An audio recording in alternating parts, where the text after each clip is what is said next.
Uma honra recebê-lo aqui conosco. Amém? Eu também quero agradecer a pastora Arnaldo, a pastora Mira, os pastores, os irmãos que estão acompanhando.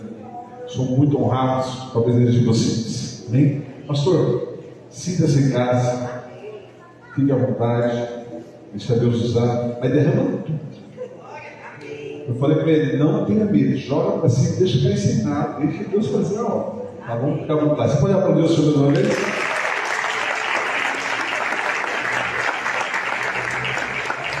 Amém, graça e paz, boa noite.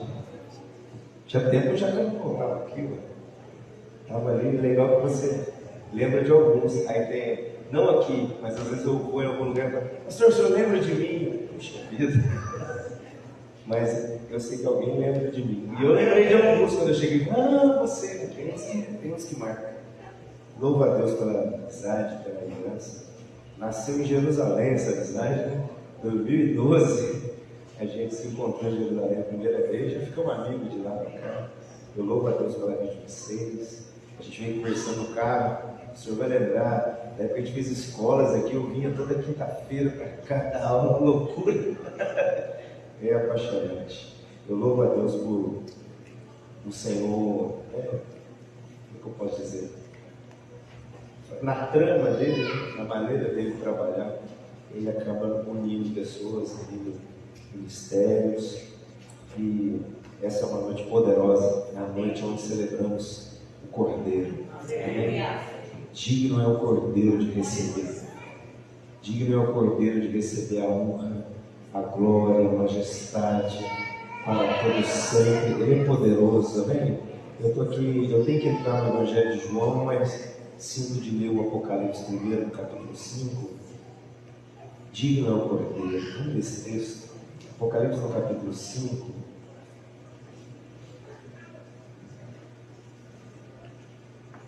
Verso 12. Apocalipse 5, 12. Eles proclamavam em alta voz: o Cordeiro que foi morto é digno de receber o poder, a riqueza, a sabedoria, a força, a honra, a glória e o louvor. Ele é digno, amém? Nós estamos aqui essa noite para celebrar o Cordeiro, celebrar aquele que venceu. Ele mesmo fala em Apocalipse: eu sou aquele que estive morto, mas agora vivo. Isso é poderoso, irmão. O Cordeiro é aquele que traz alívio das nações. O Cordeiro é o responsável pelo alívio que tem aí no seu coração, quando a Bíblia diz para nós que onde abundou o pecado, superabundou a graça de Deus. Quem produziu isso? O Cordeiro de Deus, que tira o pecado do mundo. É a frase que eu queria começar com você no Evangelho de João 29. Essa é a frase de João Batista, quando ele viu Jesus se aproximando para ser batizado ali nas águas. Todos nós conhecemos esse texto, amém? Quando a gente lia ele, alguém dizia a palavra da salvação, e se dizia graças a Deus. Esse versículo não tem quem não conhece esse versículo. No Evangelho de João, no capítulo 1, no verso 29, a gente vai ver esse texto. No dia seguinte, João viu Jesus, viu quem? Jesus, que vinha em sua direção e disse: este é o Cordeiro de Deus que tira o pecado do mundo. A expressão de João aqui é teológica, está dentro né? A gente não precisa ficar aqui rebuscando linguagem, mas está dentro da doutrina da soteriologia, dentro da salvação, dentro da teologia sistemática. Ele é o Cordeiro, ele é digno, é ele quem vai pagar o preço, é ele quem vai trazer alívio, é ele. Então essa expressão de João Batista é carregada de significados.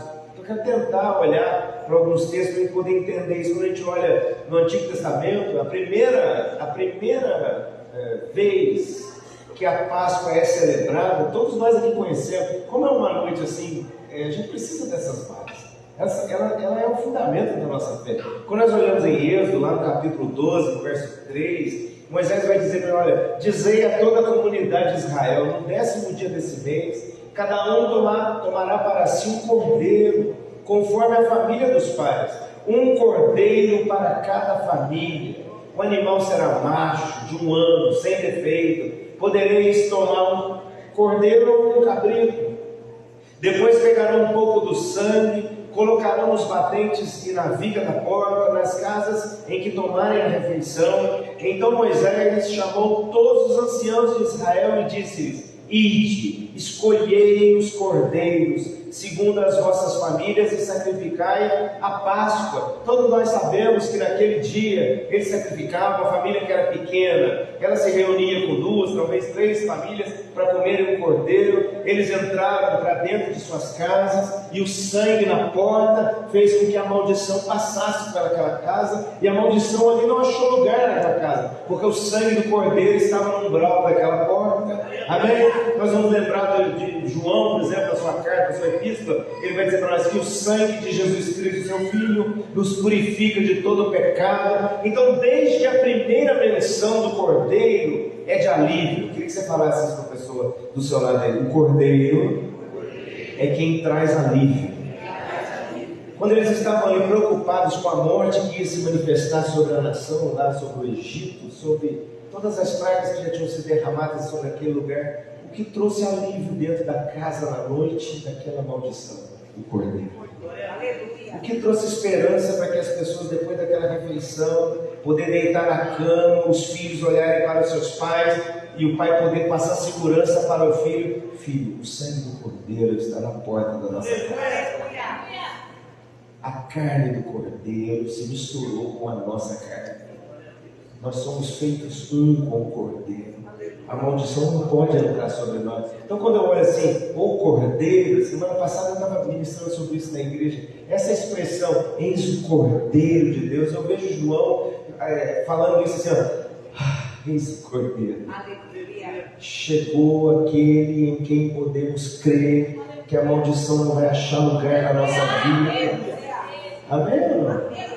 Eu tenho visto algumas pessoas falando sobre maldição esses dias após. Não sei aqui, não é Cruzeiro, né? Aqui não, interior de São Paulo ainda tem pastores, ainda tem profetas amaldiçoando o rebanho, ainda tem pessoas que estão consolidando o coração do discípulo. Pastor, mas ele disse. Eu falei: minha filha, a Bíblia vai dizer para nós sobre um homem chamado Balaão.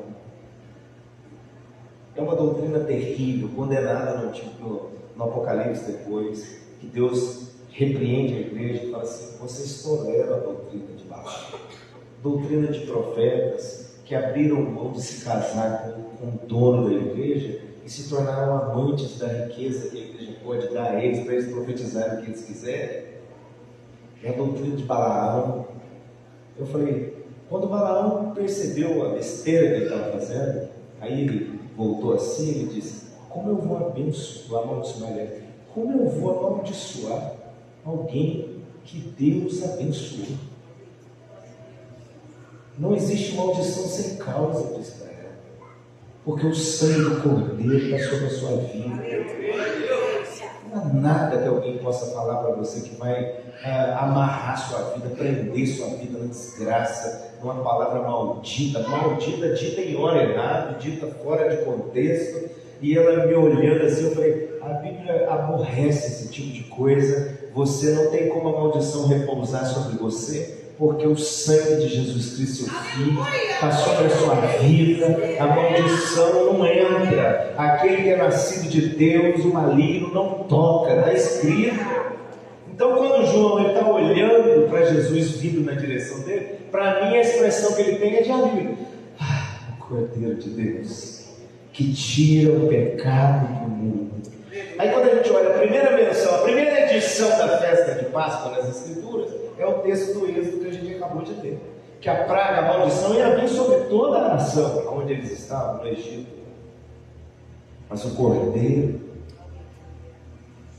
foi o alívio para aquele povo.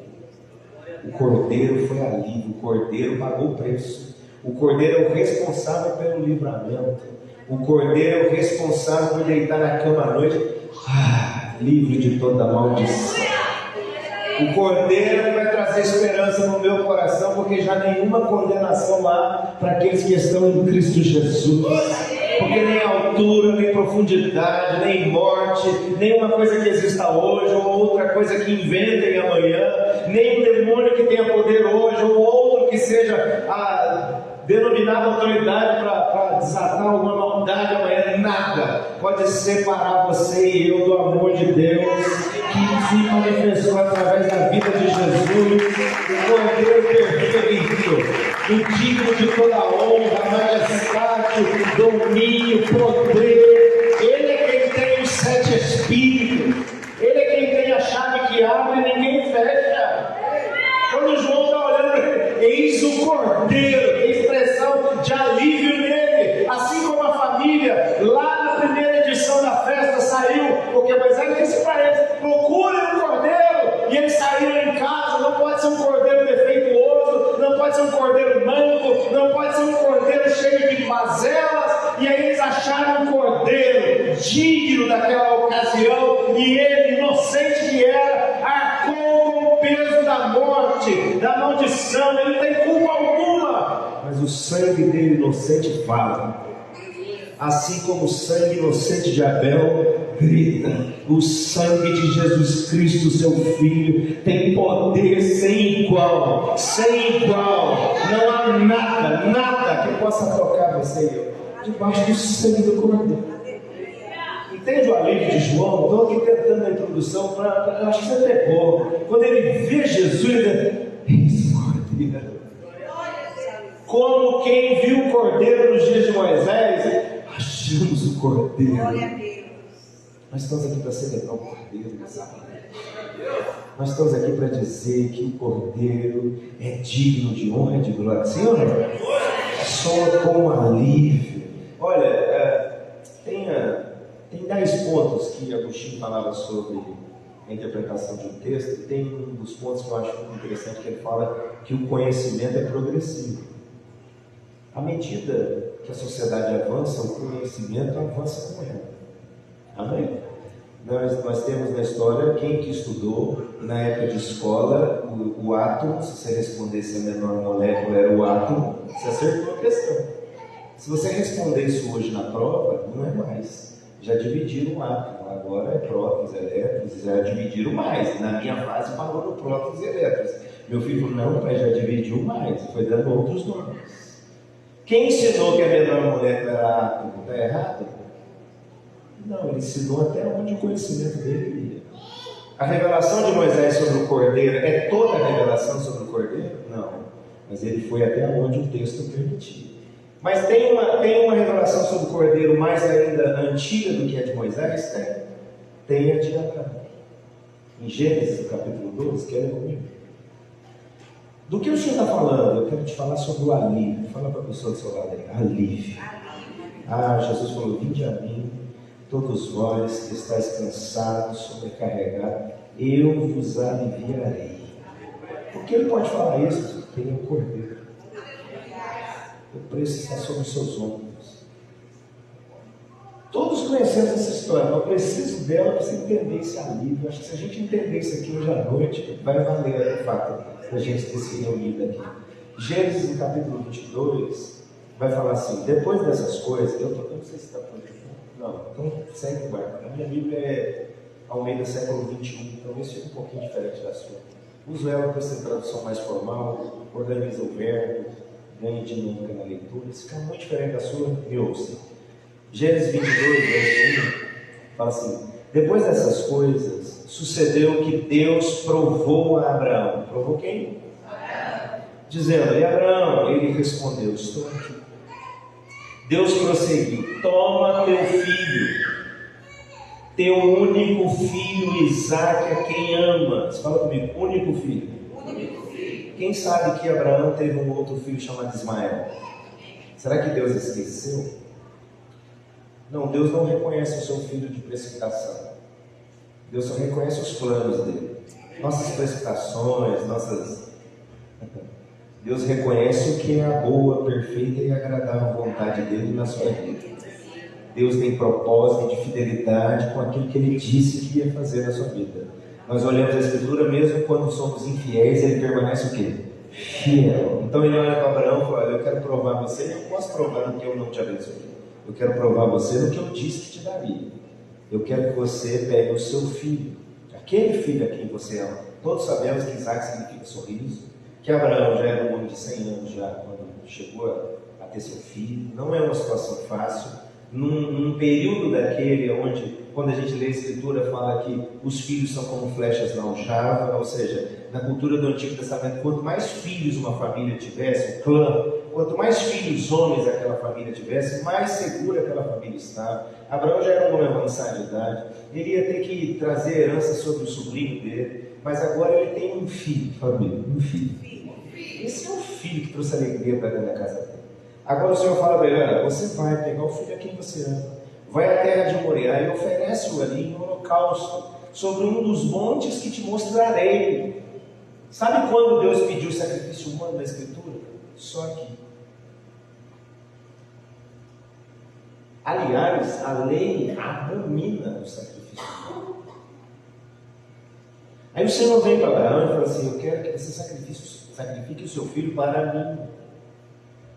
Alguém brinca com isso dizendo que o alfabeto é A, B, C, D. O do crente é O, B, B, C. Porque você não foi chamado para fazer o que é certo, você foi chamado para fazer o que Deus mandou você fazer. Então as coisas têm que desatar na cabeça da gente. Você pensa que Abraão, ele vai no culto, ouve uma palavra dessa, ele não tem igreja, não ia? Pastor, lá na igreja onde eu estou, o pastor de lá falou que Deus falou para ele matar meu filho. É certo isso? Não, não é certo. Então acho que não é para fazer, não tem a ver isso. Não tem teologia aqui. É uma ordem direta. Me dá seu filho. Sacrifica ele para mim. Você acha que Abraão é amigo de Deus, pai da fé? É à toa que esses adjetivos estão sobre ele. Abraão levantou-se de manhã cedo, preparou o seu jumento, tomou 2 dos seus servos e Isaque, seu filho. E tendo cortado lenha para o holocausto, partiu para o lugar que Deus lhe havia mostrado. Ao terceiro dia, Abraão levantou os olhos e viu o lugar de longe. Então Abraão disse aos seus servos: ficai aqui com o jumento, eu e o moço iremos até lá, e depois de adorar voltaremos. Esse texto para mim é poderoso, porque não é o texto de alguém que vai desobedecer, não, ele vai fazer mesmo. Mas ele está falando para os servos dele, quer dizer, olha, subiremos e voltaremos. Quando a gente lê Hebreus capítulo 11, fala: Abraão, ele creu sem ter esperança, ele sabia o que ia acontecer. Ele sabia que Deus era poderoso, alguma coisa Deus ia fazer. Se Isaac ia voltar depois dele sacrificá-lo, se Deus ia... Ele não tem aqui imagem, só obediência pura e verdadeira. Mas quantos aqui somos pais, mães? Amém ou não? Você pensa, não é uma coisa fácil de ser feita, de maneira nenhuma. Abraão, então, no verso 6, Abraão pegou a lenha do holocausto e colocou-a sobre Isaque, seu filho. O rapaz está tendo que carregar um feixe de lenha nas costas ainda. Levou também o fogo e a faca e foram caminhando junto. A imagem que as pessoas desenham na mente é de um Isaque menininho, criança. Não, ele tem mais de 16 anos, com certeza, entre 18 e alguma coisa. Então, um rapaz desse dá fácil uma coça no homem de 100, sim ou não? Rabo de arraia, dedo no olho, quer ter que Abraão catar ele na corrida, é muito velho. Mas eles estão subindo juntos. Ao verso 7. Então Isaque disse a Abraão, seu pai. Respondeu Abraão: estou aqui, meu filho. Isaque perguntou: o fogo e a lenha estão aqui, mas onde está o cordeiro para o holocausto? Quem é pai e mãe aqui sabe que filho faz umas perguntas difíceis agora. Sim ou não? Legal que você almoçou o pastor lá na hora do almoço na sua casa, e depois à noite você vem aqui: ai, pastor, eu te amo. Eu fico: pai, mas naquela hora você não falou que ele não valia nada? Não é assim? Criança tem assim uma... O senhor falou que ele não era criança, eu sei. Você está entendendo, não tá? Não pode não. Eles fazem umas perguntas difíceis. Eu fico imaginando a pergunta difícil aqui para Abraão. O filho olhar para ele e falar: pai, tudo bem, estou vendo aqui a lenha, eu estou vendo a faca para fazer o kart, fazer bola, eu estou vendo fogo aqui com o senhor, a lenha, aliás, eu estou carregando, mas onde é que está o cordeiro para o holocausto? Só tem nós dois aqui, ué. Cadê o cordeiro? Consegue ver a ansiedade do coraçãozinho dele? Abraão respondeu: meu filho, essa é a verdade. Deus mesmo proverá um cordeiro para o holocausto. O cordeiro tem que ser providenciado por ele. E os dois iam caminhando juntos. Tendo ele chegado ao lugar que Deus havia mostrado a Abraão, ele edificou o altar, arrumou a lenha, depois amarrou o seu filho Isaque. Falando com você? Um cara desse de 18 anos sai correndo, um velho de 100 pega nada. Amarrou o Isaque, não tem mais volta, ele não vai. E o colocou em cima do altar sobre a lenha. Estendendo a mão, pegou a faca para imolar seu filho. Mas o anjo do Senhor bradou desde o céu: Abraão, Abraão.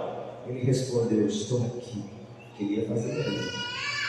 Então o anjo disse: não estendes a mão contra o moço, não nos faça nada, pois agora sei que temes a Deus, visto que não me negaste teu filho, teu único filho.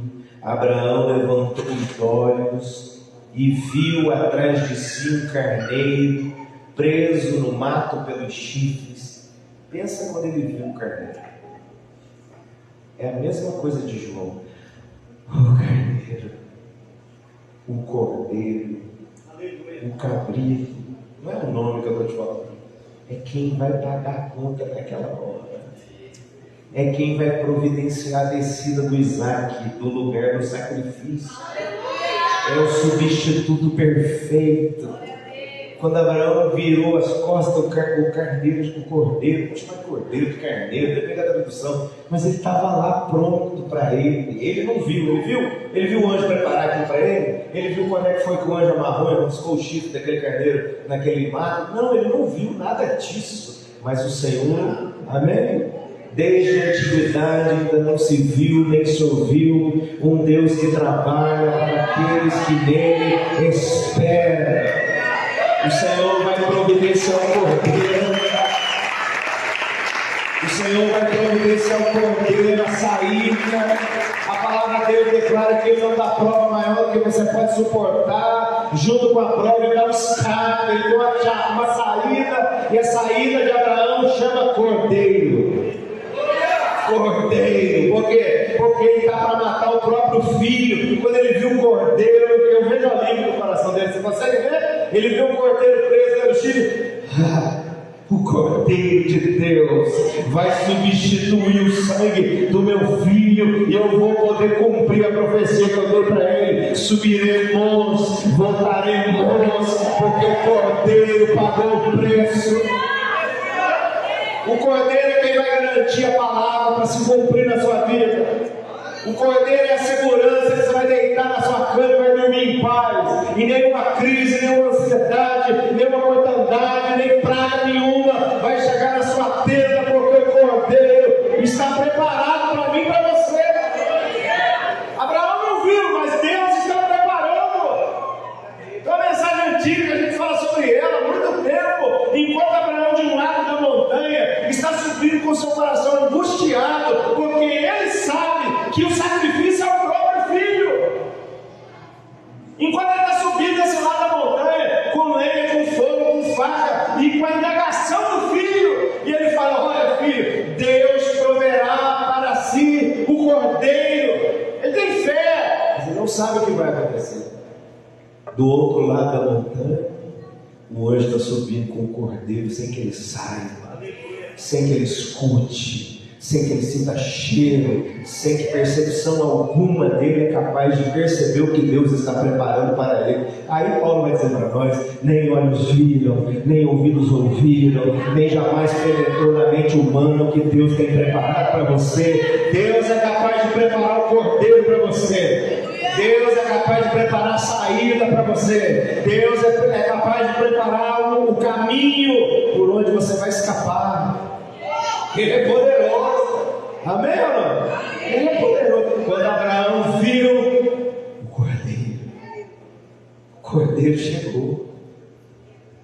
Por isso, verso 14: Abraão chamou aquele lugar Jeová Jireh, Deus proverá. Pelo que se diz até o dia de hoje, no monte do Senhor se proverá. Quem proveu? O Senhor. Quem vai prover a saída da sua vida? O Senhor. Quem vai pagar o preço para você ser abençoado com toda a sorte de bênçãos contidas nas regiões celestiais, igual Efésios declara para nós? Quem pagou isso? O Cordeiro. O Cordeiro é o alívio das nações. O alívio de Abraão foi experimentado pelo Senhor, Deus dele. Abraão é o precursor para experimentar a salvação que o Cordeiro é capaz de dar. Quando ele viu o filho dele ser livre pelo Cordeiro que ele não preparou, Deus pegou aquela ideia e exponenciou ela. Falou: olha, lá no Êxodo ele falou: vamos fazer mais um laboratório. Quando a maldição ia vir sobre todas as famílias, não é uma única família que ia sofrer com a perda de um filho. Todas as famílias iam perder um filho dentro daquela casa. Aí o Senhor falou: procurem um cordeiro. Faça como Abraão fez. Vocês vão ter o alívio de saber que encontraram o cordeiro, que o sangue do cordeiro está na porta. E naquela noite, quando vocês ouvirem o grito do povo que não tinha um cordeiro, sofrendo amarguradamente porque a morte ceifou seus filhos, na sua casa vai haver paz e tranquilidade, porque digno é o cordeiro de pagar o preço e livrar sua casa da maldição. Naquela noite o alívio do Cordeiro veio sobre eles. Quando eles acharam, eu não sei se eu ainda tenho, procuraram, o Cordeiro está aí. Então a gente vai dormir bem essa noite. O Cordeiro está aí. Então não vai ter maldição na nossa casa. O alívio do Cordeiro foi experimentado por Abraão, foi experimentado por Moisés e as famílias que foram resgatadas daquele exílio de 430 anos. E agora? Agora João está batizando. João é primo de Jesus, você sabe. O ministério dele tinha que acabar quando ele batizasse Jesus. Ele tinha que entrar na frente puxando o jumentinho e dizer: está vendo esse cara aqui? É ele que eu falei que ia vir depois de mim e que eu não sou digno nem de desatar a sandália, nem de carregar a sandália dele. Eu sou digno. Por quê? Porque João Batista era honrado, era profeta, era visível que o chamado dele era respaldado pelo céu, mas ele era primo de Jesus. Quando ele viu Jesus, testificou no Espírito. Ele disse: eis o Cordeiro. Ele se sentiu aliviado. Depois de um tempo, ele perdeu a referência de Cordeiro. Aí ele se envolveu com o seu próprio ministério, morreu por entrar numa guerra que talvez nem era a guerra dele. Missão dele: preparar o caminho do Senhor. Mas você já viu que a Bíblia fala que o profeta não tem honra na sua casa? Chegou uma hora que João Batista começou a falar assim: Jesus, o Cordeiro, meu primo, está de sacanagem. Meu primo é o Messias. Não é possível. Cresci com ele, rapaz. Ele é arranhado, ele é mais velho, João Batista. Ele vai preso. Jesus está desatando o ministério dele. Aí ele manda os discípulos perguntarem: perguntem para ele se é ele mesmo ou a gente tem que esperar outro. Por que você acha que ele perguntou isso? Porque ele está achando que não é não. Jesus mandou responder: diga para ele que os cegos veem, os coxos andam, a luz está resplandecendo sobre as trevas. Não precisou falar mais nada para ele. Perdão, Senhor, que eu acho que eu estava aqui perdendo aqui o foco. Meu olho tem que voltar para o Cordeiro, para que o meu coração se encha de alívio. Entende ou não? Por isso que temos que olhar firmemente para o autor e consumador da nossa fé. Quem é o autor da nossa fé? O Cordeiro. Quem deve ser adorado? O Cordeiro. Ele é o alívio das nações. Olha, Jesus manifestou toda. A gente estava conversando isso na vinda agora. Abri uma foto para ver alguma coisa e estava vendo umas fotos de Jerusalém. E a gente conversando um pouquinho. Eu mostrei uma foto agora do Mar da Galileia, com os discípulos de viajando juntos. Eu amo a Galileia. A Galileia é o lugar onde Jesus realmente se esvaziou. Sabe o que é lindo? Você olhar o texto, por exemplo, de Isaías 9, verso 2. que aquela região era chamada região da sombra da morte. Mateus, ele vai citar isso. Mateus capítulo 4, verso 16, ele está citando Isaías 9:2. Vou ler Mateus 4,16. O povo que vivia em trevas viu uma grande luz. Sim, uma luz raiou para os que viviam na região da sombra da morte. Quando você lê esse texto na Isaías, você vai ver Zebulon, Efraim, Galiléia dos gentios. É a parte mais longe do centro da nação. É o lugar por onde os exércitos invadiram muitas vezes Israel. É o lugar onde o pecado no sentido de invasões, de saque, de mortandade, de dificuldade, de pobreza, de periferia, você entende? É o lugar. E aonde é que Jesus vai gastar o ministério dele? Ele é o Cordeiro. Por isso que a Bíblia diz que aonde abundou o pecado, superabundou a graça de Deus. Existe um preço de Deus, amém? Um pagamento, existe um pagamento de Deus para isso que você está vivendo. Já existe saída para isso que você está experimentando. Já existe alguém. Quando Jó ele pediu por isso, era esse alívio que ele queria sentir. Todos os filhos de Jó morreram, todas as suas propriedades foram destruídas, suas plantações, seu casamento, que a mulher dele ficou descrente naquele momento. Ela falou: por que você não amaldiçoa o seu Deus e morre? Sabe o que Jó disse? Ele disse: deve haver alguém no céu, alguém que me entenda, alguém que entenda o que eu estou vivendo e sentindo aqui agora. É uma frase que ele diz, é um versículo aqui. Depois de um tempo, você vai ler o livro dele, leia, e você vai ver ele dizendo: o meu Redentor vive, e em breve ele vai se manifestar. Da onde vem o alívio dele? Da esperança do Cordeiro, da capacidade de Deus de criar caminhos aonde eu já não tenho mais solução para aquele caminho. O Senhor é poderoso, infinitamente mais poderoso do que eu posso imaginar. Ele é capaz de criar uma saída para mim e para você. Ele é capaz de gerar esperança no coração de um homem que perdeu todos os seus filhos, todos os seus bens, sua saúde. A gente sabe que ele se coçava uma doença. Quando vai estudar isso, eles não conseguem definir que tipo de doença ele tinha, se elefantite, se trombose, se qualquer outra coisa. Não sabe. O fato é que ele cheirava mal, é que as pernas dele coçavam muito, é que a família o abandonou, é que a esposa só tem essa fala dela, não tem uma fala de conserto. Sabe-se Deus, coitada daquela mulher, como ela ficou depois de todo aquele caos que veio sobre a vida dele. Ele mesmo está perdendo a esperança, até que de repente você vê ele aliviado, dizendo: o meu Redentor vive, em breve ele vai se manifestar. Por quê? Porque tem um Cordeiro, tem alguém poderoso para interferir na sua jornada e mudar a estação que você está vivendo agora. Esses dias eu gravei um vídeo, entra lá no meu Instagram, entra lá. Eu moro num lugar que passa perto de uma lagoa todo dia. E eu comecei a passar lá sempre, a lagoa é bonita, o campo é verde, eu amo aquele lugar. Eu comecei a passar lá e na seca, o ano passado, eu comecei a ver a lagoa secando.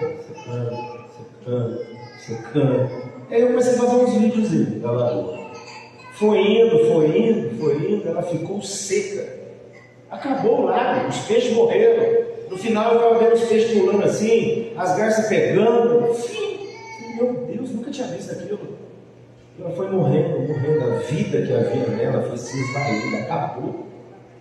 O último registro que eu fiz, ela era uma mancha preta assim, ó, daquela terra fazendo igual o ovo de Páscoa, aquela terra vai fazendo assim, fica. Falei: meu Deus, que esperança esse lugar tem. Fiz o vídeo, fiquei um ano fazendo isso. Todo momento eu passava lá e fazia uma coisa. Aí a gente entrou numa campanha agora esses dias, na igreja. Eu fui ver o tema daquele dia, buscando a Deus de uma palavra, só o texto. Era assim: há tempo para todas as coisas debaixo do sol. Há tempo de plantar e tempo de colher. Há tempo de sorrir e tempo de chorar. Há tempo para todas as coisas. Há tempo de se juntar, há tempo de se separar. Existem ciclos. Jó estava num ciclo muito difícil. Mas ele está dizendo: meu Redentor vive. Essa não vai ser a última fase que eu vou viver. Ele ainda tem uma outra página preparada para mim. Desde a antiguidade ainda não se viu nem se ouviu um Deus que trabalha para aqueles que nele esperam. Ele está cheio de esperança. O vigor está dentro dele ainda. Ele diz assim: ele ainda vai escrever uma história para mim. Hebreus vai dizer que ele é o autor e consumador da nossa fé.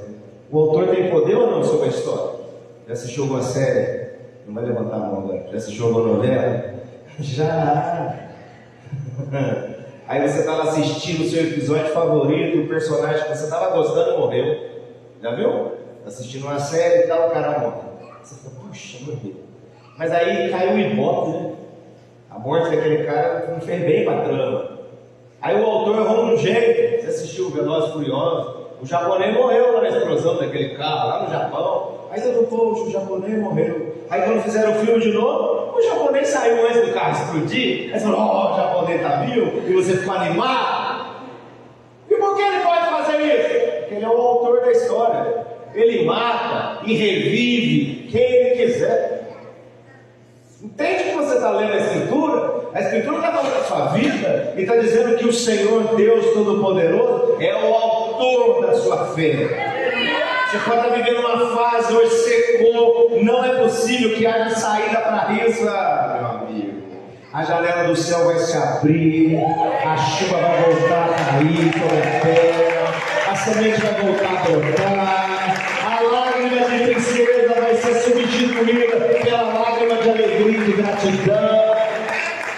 Aí Deus começou a encher esse meu coração e eu comecei a filmar de novo. Sabe o que? A lagoa enchendo de novo, os pescadores pescando. Tá lá, tá no meu Instagram lá, você não segue lá. É um jeito legal de arrumar seguidor, é assim, pregando. Aí você fala assim: entra lá, Daniel Santiago. Aí hoje à noite eu falei assim: fulano precisa seguir, fulano precisa seguir. Não, mas é porque o vídeo é bom mesmo. O vídeo tá lá. E você vai poder ver aquela lagoa seca, aquele prédio que virou, acabou o peixe, acabou tudo. E de repente aquilo começou a ficar verde de novo.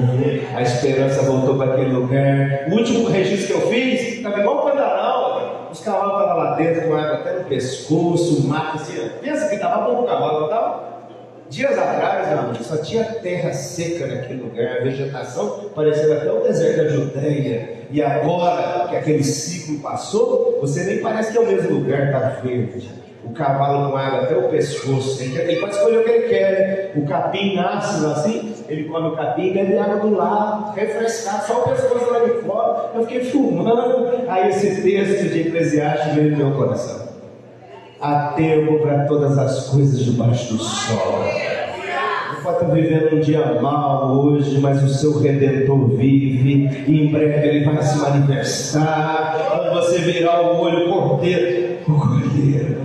Cordeiro está ali, o preço foi pago. Eu posso desfrutar de algo novo, porque o Cordeiro é digno. Amém? Isso é maravilhoso. Isso é maravilhoso. Então, quando nós olhamos o Antigo Testamento, a pergunta do Antigo Testamento é: quem vai pagar o preço? Porque a gente lê em Hebreus: sem derramamento de sangue não há perdão. Está escrito em Hebreus. A cultura, o conhecimento é progressivo. Então Deus teve que institucionalizar o sacrifício do inocente no lugar de quem tinha culpa. Deus tinha que providenciar, tinha que ficar claro para eles que o verdadeiro sacrifício, quem de verdade ia pagar o preço, o Senhor. Que quem ia pagar e substituí-los, o Cordeiro.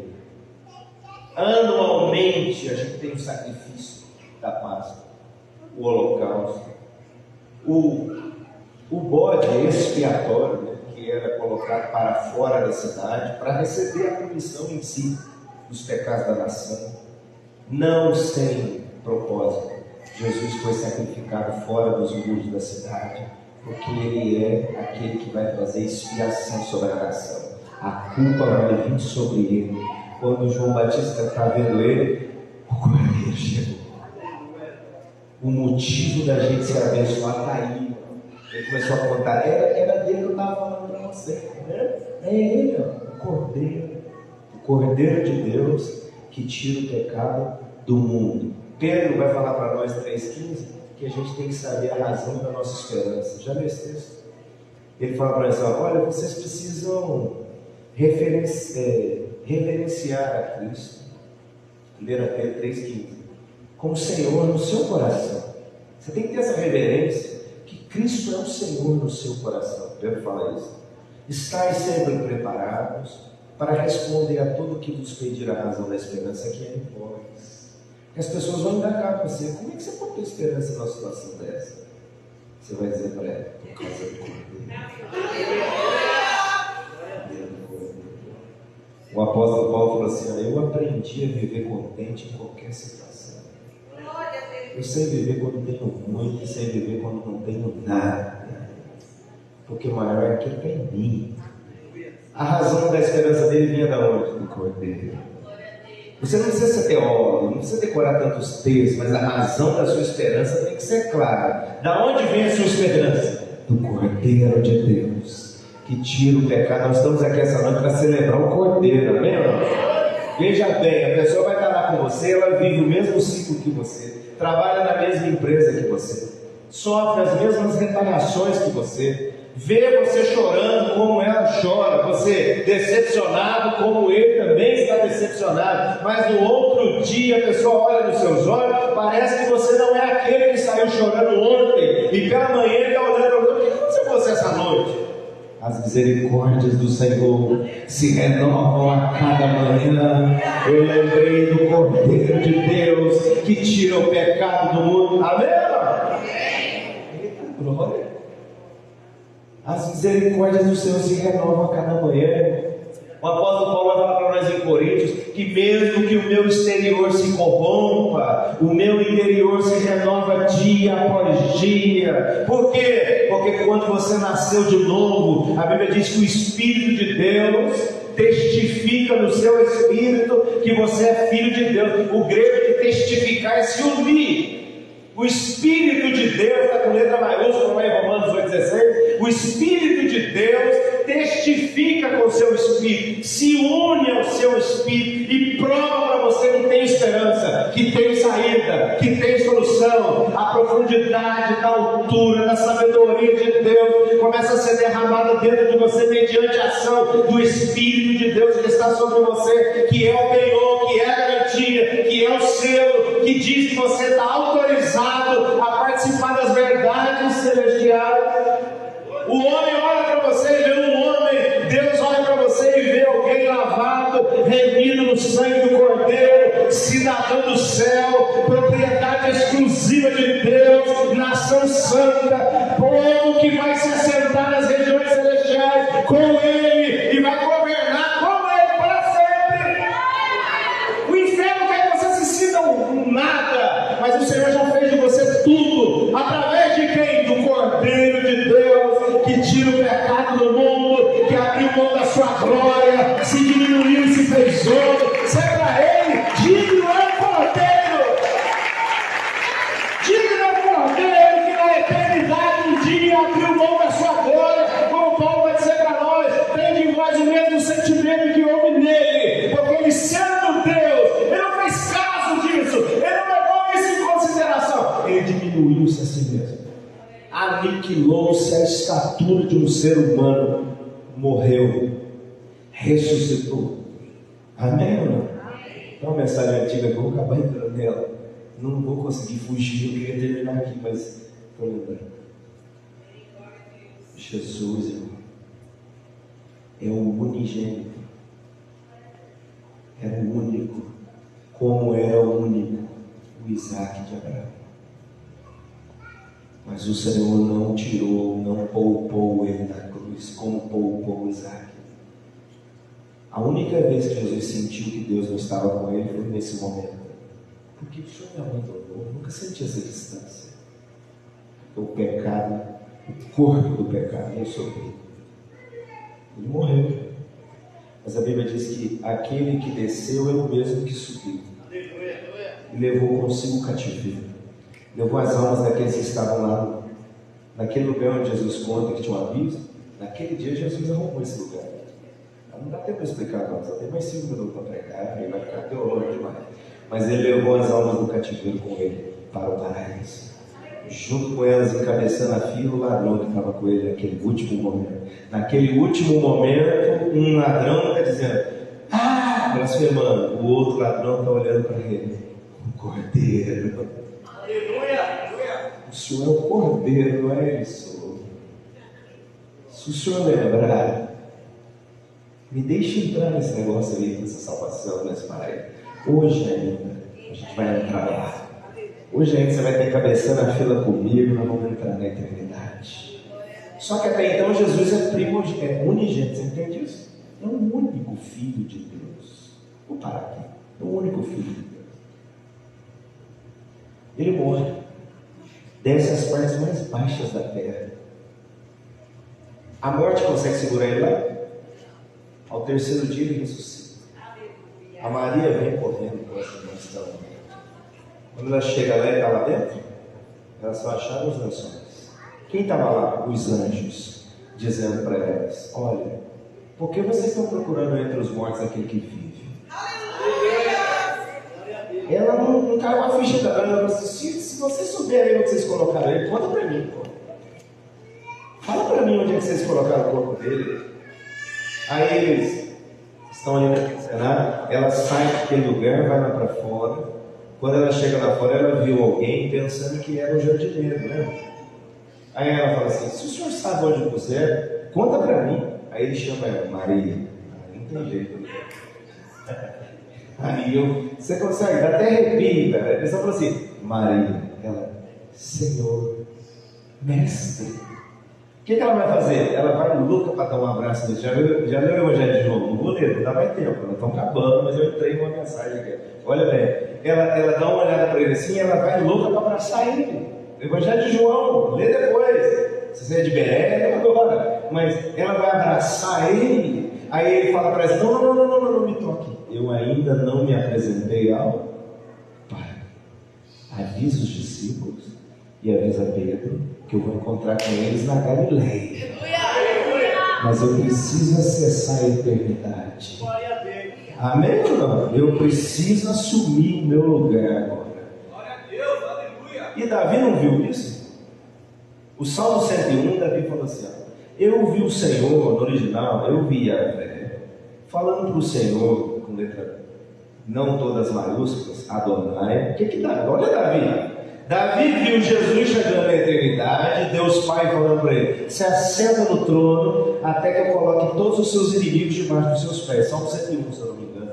Corrige-me aí se estiver errado. O Salmo 101, vamos ler, que agora seu olho abriu aí agora tem que se virar e achar o texto. Olha, o Salmo, nós vamos perder a eloquência aqui, mas vamos garantir que o ensino seja feito verdadeiro. Não é 101 não, é 110. Se achar antes de mim, lê para nós. 110, dou-lhe uma. Eu perdi o salmo aí agora. Senhor disse ao meu Senhor. Está vendo que a sua Bíblia, o primeiro Senhor está tudo maiúsculo e Yahvé. O segundo Senhor está a letra maiúscula primeiro, as outras minúsculas, Adonai. O Senhor disse para o Senhor mesmo: assenta-te à minha direita até que eu... Aqui está o ponto do negócio. O Salmo 24. Por isso que o cordeiro é digno. Nós vamos terminar no cordeiro, olha. Salmo capítulo 24, agora o verso 1 diz assim: ao Senhor pertence a terra e tudo que nela existe, o mundo e os que nele habitam. Amém? Tem gente de Balaão mandando maldição para a sua vida, não. Ao Senhor pertence tudo, porque Ele estabeleceu sobre os mares e firmou-a sobre as correntes. Quem subirá ao monte do Senhor? Quem é que sobe lá? O Lúcifer quis subir, deu ruim. Ele falou: vou fazer um trono semelhante, deu ruim ele subir lá. Quem subirá ao monte do Senhor? Quem poderá permanecer no seu santo lugar? Se não dá nem para subir lá, imagina sentar num trono lá. Aquele que é limpo de mãos e puro de coração. Existe um ser humano assim?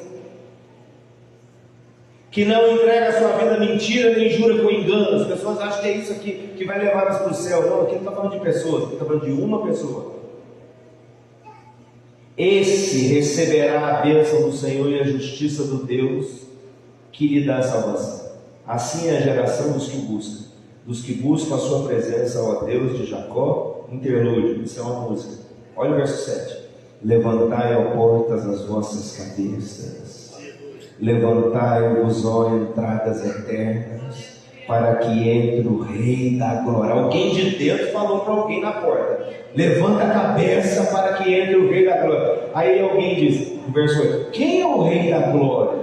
O Senhor forte e poderoso, o Senhor poderoso na batalha. Erguei-vos, ó portas, erguei-vos, ó entradas eternas, para que entre o Rei da Glória. Quem é o Rei da Glória? O Senhor dos exércitos. Ele é o Rei da Glória.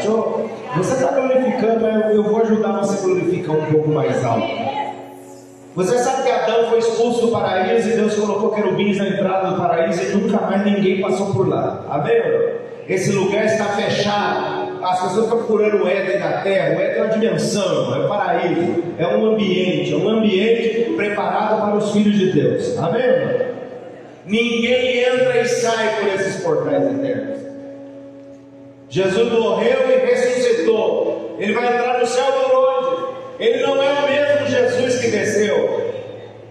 Ele entrou no ventre de Maria e fez carne. Ele é o primeiro símbolo daquilo que o arrebatamento vai fazer com você. Quando o corruptível se revestir da incorruptibilidade, porque a carne e o sangue não entram no céu. Jesus tinha corpo, ele não é um espírito desencarnado. Ele tinha um corpo, ele comeu com os discípulos, ele sentou com eles, assou pão e peixe para eles, ele esteve com eles, ele mandou para eles: olha, coloque a mão em mim, sou eu. Ele tem corpo. Ele precisa entrar na eternidade agora. Por onde ele vai entrar na eternidade? Pelos portais eternos, preparados para pessoas que são puras de coração, limpas nas suas mãos. Não há mácula no cordeiro, não há falha. Ele é idôneo, ele é perfeito. Aí ele vem marchando na direção dos portais eternos. Tem tanto tempo que ninguém passa por lá, que os guardiões do portal estão distraídos. Aí alguém de dentro diz: ei, levantem as cabeças, ó portas eternas, para que entre o Rei da Glória. Já faz tanto tempo que ninguém passa por lá, que os guardiões olham um para o outro: mas quem é o Rei da Glória? Aí alguém: você não sabe, ele é o Rei da Glória, aquele que esteve morto e reviveu, aquele que é, que era e que há de vir, aquele que não passou a existir no ventre da Maria, aquele que sempre foi. Desde o princípio ele é ontem, ele é hoje e ele continuará sendo eternamente. E ele se assentou no trono. O Apocalipse vai dizer para nós: eu venci e me assentei no trono do meu Pai, para que você possa vencer e se assentar comigo no meu trono. Ele é o Cordeiro digno de ser adorado. Nós não estamos aqui com uma fé capenga, nós não estamos aqui tentando inflar uma coisa ridícula, não. Nós estamos falando sobre a verdade mais poderosa da terra. Cristo morreu, ressurgiu ao terceiro dia, por isso vive para sempre, para interceder por mim e por você. O capítulo 9 de Hebreus, que eu ia ler, nem vou ler mais, já acabou. Olha bem, o capítulo 9 de Hebreus diz assim: ó, um sumo sacerdote, uma vez ao ano, tinha que repetir o rito, porque ele é mortal. Vez por outra, o sumo sacerdote precisava ser substituído e o sacrifício refeito anualmente. Mas vindo um supremo sacerdote, um que não é da ordem de Levi, de Melquisedeque, ele não representa pecadores, ele representa a eternidade. Uma única vez praticou expiação e se tornou agora motivo de eterna redenção para aqueles que creem nele. Uma única vez, capítulo 9, ele fez isso.